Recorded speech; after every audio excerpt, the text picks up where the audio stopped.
What's up with the grandma who did this? What's up with the person who brought his teenage or younger child inside the Capitol? What's that all about? Even if he or she didn't take anything, break anything, or punch anyone. So what that means is you got to cover every case because you don't know where the twist is going to be that makes that one uniquely interesting. Hi and welcome to the Journalism Salute. I'm Mark Simon. In each episode, we'll talk to or about an interesting person or organization related to journalism. The intent is to show that journalists are not the enemy of the people. Thank you for listening. For our 100th episode, we're joined by Scott MacFarlane, who covers Congress and the January 6th aftermath for CBS News. Scott has been with CBS since January after leaving the NBC affiliate in Washington, D.C. He's covered Washington, D.C. for nearly 20 years and has a long career as an investigative journalist as well, having won more than 20 Murrow and Emmy Awards for his work.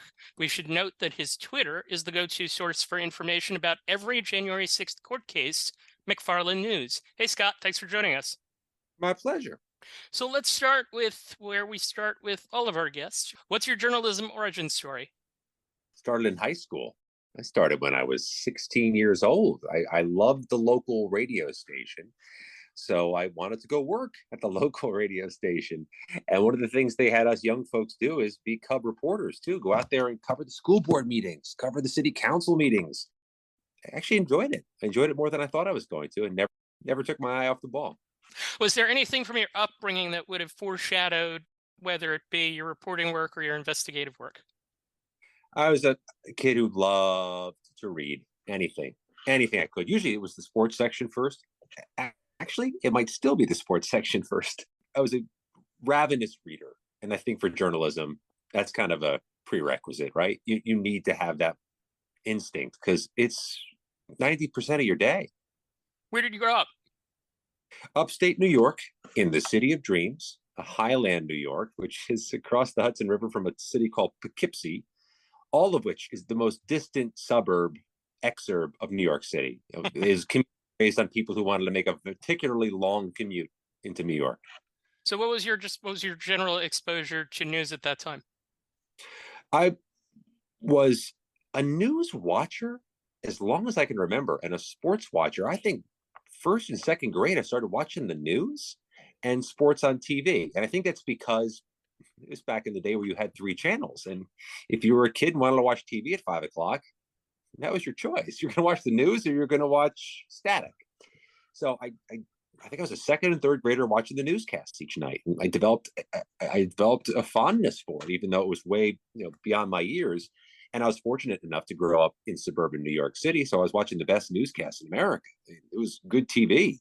It was dynamic personalities. And I got to tell you, one of the best parts of working at CBS News is I get to be on the air on WCBS in New York, which I grew up watching. And still a little thrill each time Channel 2 comes on and I get to be part of it. You and me both. The Jim Jensen, Michelle Marsh era. That's one that I'm very familiar with, as I'm sure you are too.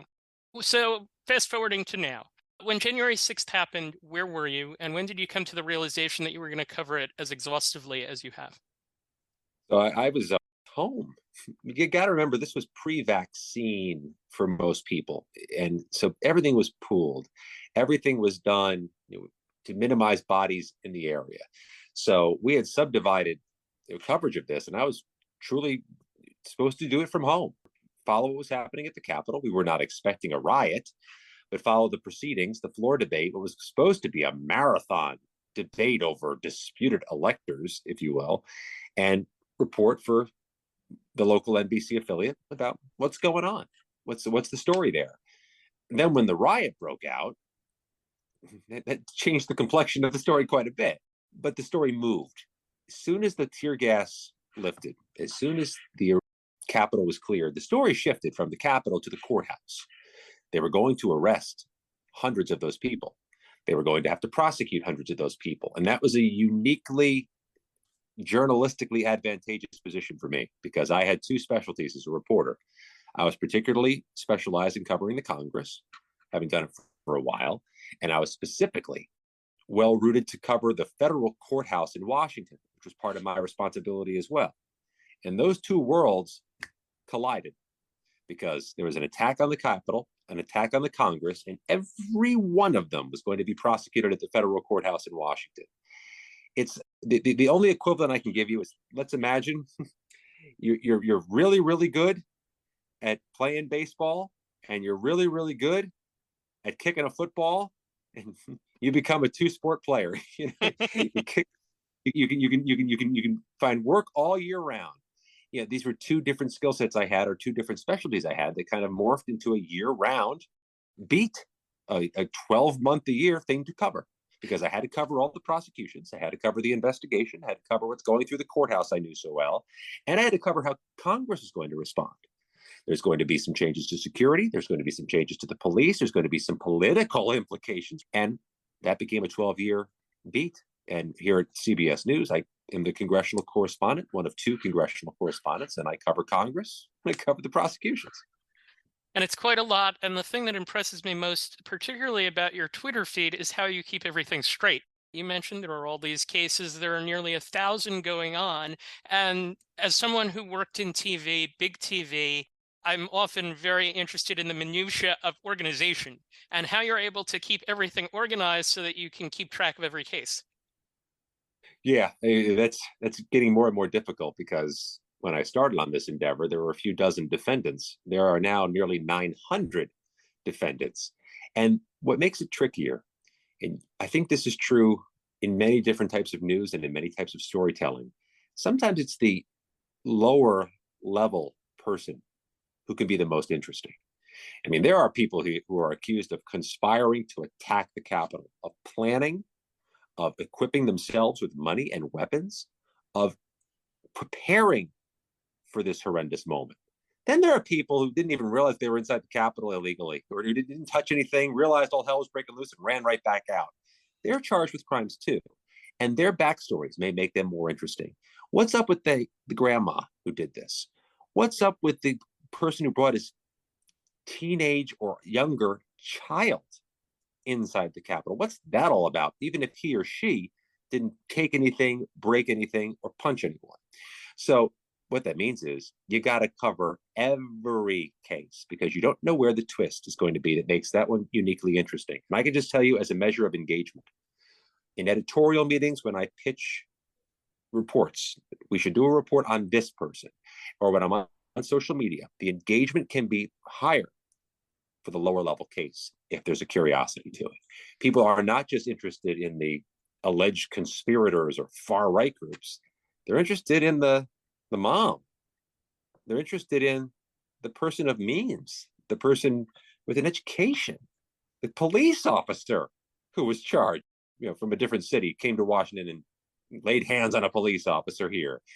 So that just means you got to check it all. So do you have like databases, you have spreadsheets? I know that, and I'll use a much smaller example. When the Mitchell report came out for baseball, I was tasked with creating lists of things like what team every guy played for, so that they could figure out which managers had the most players, and they could figure out which managers to talk to. As someone that worked in the research side, essentially helping the sports equivalent of the people like you. So I'm curious what kind of lists are kept, what kind of things you've got files on that you're willing to kind of share that would help educate people that aspire to be in your position. I started off with spreadsheets and then found them to be a little cumbersome, because there was just so many people. I found spreadsheets too much of my time was spent working on the spreadsheet, and not enough time was spent on journalism. I was better off keeping just an alphabetized list of people and working, off memory over whose cases have I found interesting, or marking them down, noting them, and drilling deeper on those. I mean, as I mentioned earlier, any one case, when you're covering the Mitchell report, when you're covering the largest criminal prosecution in American history, which this is, when you're covering an NFL team, any one player could have the most rich backstory, but some just don't. some just are uninteresting and too much like the others, not different enough, and you can kind of let them atrophy. And I've kind of done that. So rather than spending too much of my time working on what would at this point be a nearly 1,000 person spreadsheet, I kind of triaged what I think's curious, interesting, different, and gone deeper on those. And to me, under my system, keeping lists or files is easier. just because then I don't spend so much of my time on data entry. Some of the lists that you do keep, at least based on what I can tell on Twitter, weapons used, reasons given for being there. Are there any others? Those are the key. At one point, I was trying to keep track of how many of what states, and it's pretty much all the states now are represented in this criminal prosecution. Almost every state has a defendant who came here and is charged with a crime. I think what's also interesting is outcomes. There is a subset of Americans, I'm not sure how large, but it's sizable, that thinks everybody who stepped foot in the Capitol that day should be doing time in prison because this was a uniquely horrendous American moment and a scar on our country and a trauma to our country. But not everybody who did is going to prison. And I want to see the range. There are people who are sentenced to probation, some who are sentenced to home confinement, some who are going to prison for sentences that can be measured in days or weeks, but not months or years. And there are those who will ultimately likely serve more than 10 years in prison. And I think that the outcomes are interesting and what goes into that. How do you separate, and I imagine as a veteran reporter, it's easier to do this than someone that might be a little younger. How do you separate the desire in your own mind as a human being to just kind of react to some of the things that come out compared to what you're trying to do in your reporting? And certainly some of the things that come out, there has to be, at least for me, there's the incredulous reaction. How do you deal with things of that nature? It was a problem at first. It was a real problem in the first few weeks after January 6, 2021, because it was one of those moments in history, maybe the only moment in history, where the size and scope of what happened became more clear as time went on.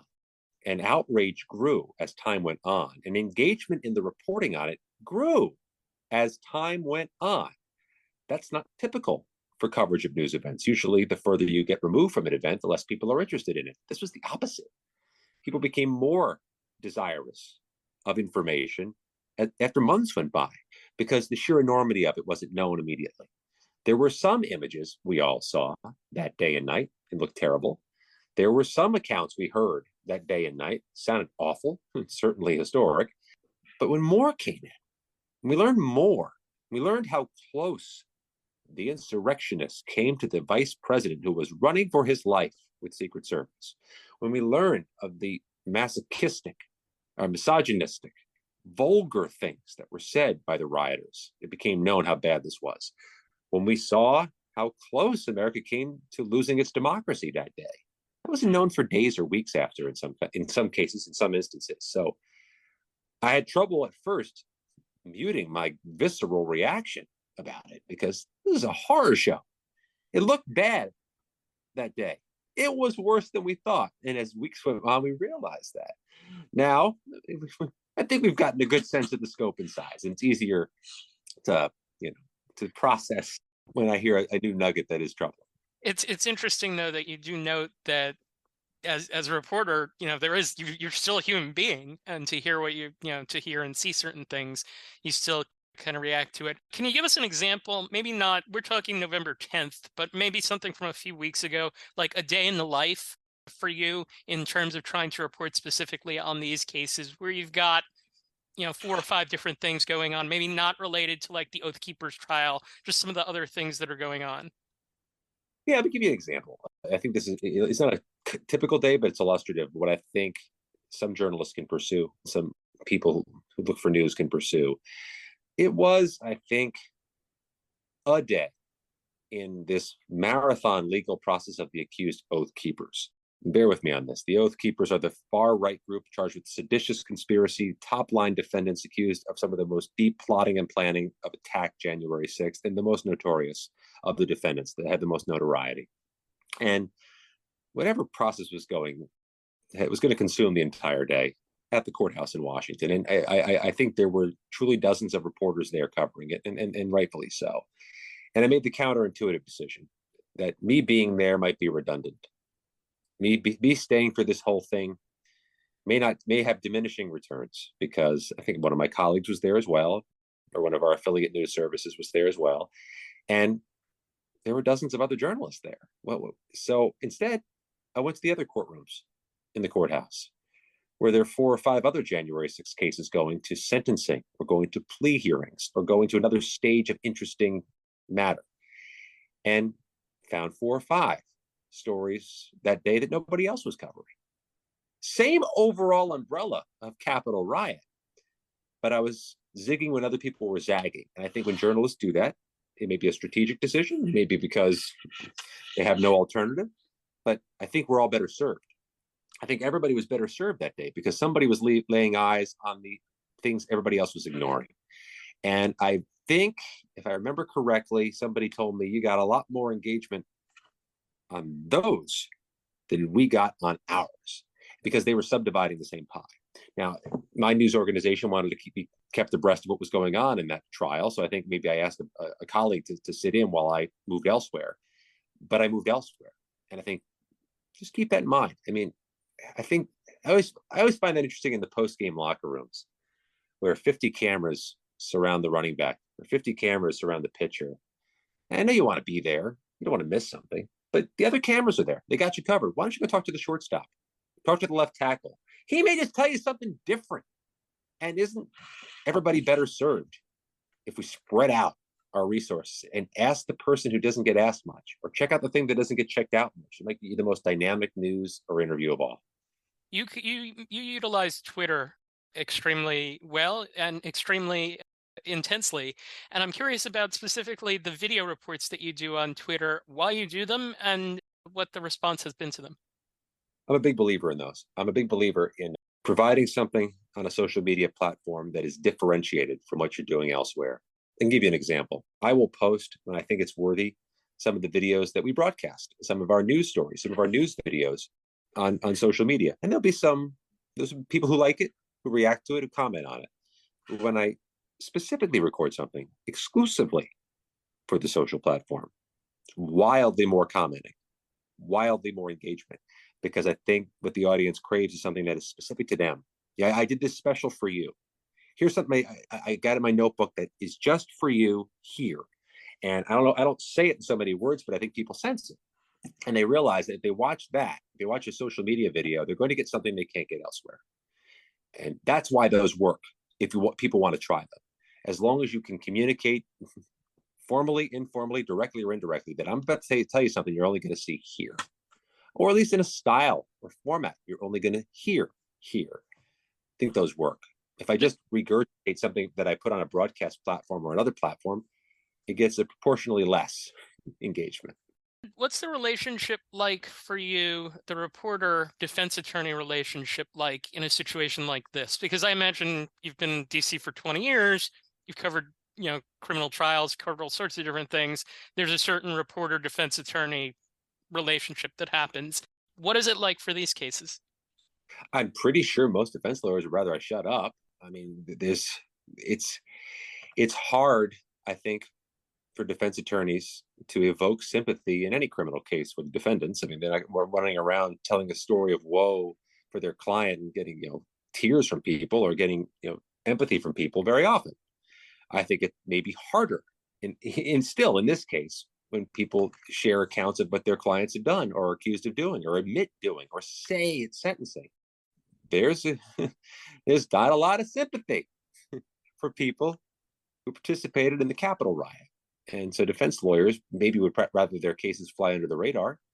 And a lot of these defendants, I've heard it consistently, complain openly in court about their Google problem, that their name is now Googleable and linked to January 6th in perpetuity. Hurts their chance for employment, maybe hurts their chance for romance or friendships, and they don't like it. And us reporting on it doesn't help that problem at all. And I think defense lawyers aren't, on behalf of their clients, would rather we stop or not look at their filings. We're not going to do that. We're going to look at their filings. We're going to listen to what they say, because somebody needs to pay attention to every one of these cases, because every one of these cases involves somebody being part of an historic American moment. What's the hardest part of the job?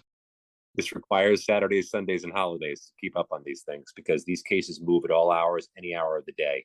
There can be a new case filing on a Saturday morning, on a Sunday night, on Thanksgiving, New Year's Day.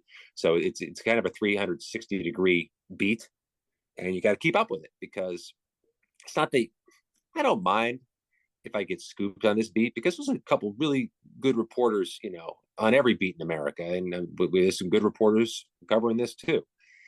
But I mind is if I don't keep up with it, then you're going to fall behind. If you miss something that happened Thursday, you're not going to know why Friday's thing was important. You're going to lose the context of what happens next week in that case if you didn't find out what happened last Thursday. You actually fall off the cliff more than you fall behind. So I've got to keep up with it. And at some point, I'm worried my wife's going to throw the phone out the window of the car because she's about done with it. And she's a wonderful woman, a patient woman. But it's been nearly 2 years now, and every single day I've got to click through and punch through some court documents is got to be fatiguing her at this point. How do you deal with the mental stress? I feel like I'm getting desensitized to some of these details, which is not good, but maybe it's a protective measure. There's some hassling that comes with it. I think everybody covering this particular story gets some nasty grams from people unsolicited. And I don't just mean the people involved. I mean people who are sympathetic or who view this as political and are on, have their politics on their sleeve. That gets annoying. That gets frustrating. But it also underscores the significance of it. If somebody's that passionate to scream bloody murder at me, I'm obviously covering something important. We talk to reporters of varying experience levels, and whenever I get someone on who's been a reporter for 20 years or upwards of 20 years, I always try to ask this question, whether it deals with this thing that you're covering or something in your past. Do you have a good story about a journalism lesson you learned from a mistake? Oh, that's where I get most of my journalism lessons is from a mistake. I always say this, that you can't, you can't always please everyone with what you're reporting, but you can always be fair. And I think when I started at this, I thought that simply reaching out to someone to give them a chance to give comment or give their side was sufficient and all I needed to do to be fair. And you certainly need to do that to be fair. You need to give everybody who's a party to a news report time to comment and to tell their side of the story. That's not fair. But just making the request isn't enough. I mean, you kind of have to give somebody time to respond. You have to give somebody a fair opportunity to respond and a fair sense of what you're actually doing with that comment. And I always thought if I check the box, make the call, leave the voicemail, send the email, I can go to print a minute later. I've done my part. And I think I got some kickback when I was young doing that. As you technically you gave me a chance to comment, but in practicality you didn't. And so I always tell myself first, reporters, did I give sufficient opportunity for somebody to give me their side of the story? Did I give them a true sense of what story I'm pursuing? So they give me the right side or the right part of their piece. Or did I give them enough time? And I try to always err on the side of waiting a little longer, give them a little more time. I make a point on social media as to not post somebody's been charged with a crime until I've given the defense attorney sufficient time to respond, or until I at least notify the defense attorney that I'm prepared to announce the case. Now, if there's a news release sent out, that's one thing. But for example, if somebody's arrested tomorrow in the Western District of Texas with an obscure crime, and I spot that case filing in my daily searches, I might report that the case is filed. It's going to be interesting for people to know it, but I'm not going to do that till I find or try to find the defense in the case or the person charged to let them know I have a chance to say their piece. It's not fair. And I think I was younger. I wasn't as either judicious about it or didn't give them enough time to respond. You're so immersed in everything that's related to January 6th, but I've noticed that you've gone off the path a few times to report on other things, including baseball, apple farming, and a West Virginia radio host. Why do you do those stories? Well, I want to enjoy the range of stories. I'm a journalist who likes to have variety in my life, much like everybody likes variety in their lives. I also want to be valuable. And I think I provide a value to my employer by covering something a mile deep. But I also think they'd find some value in me helping them cover some other stuff too. But also, this story is localized to Washington, D.C.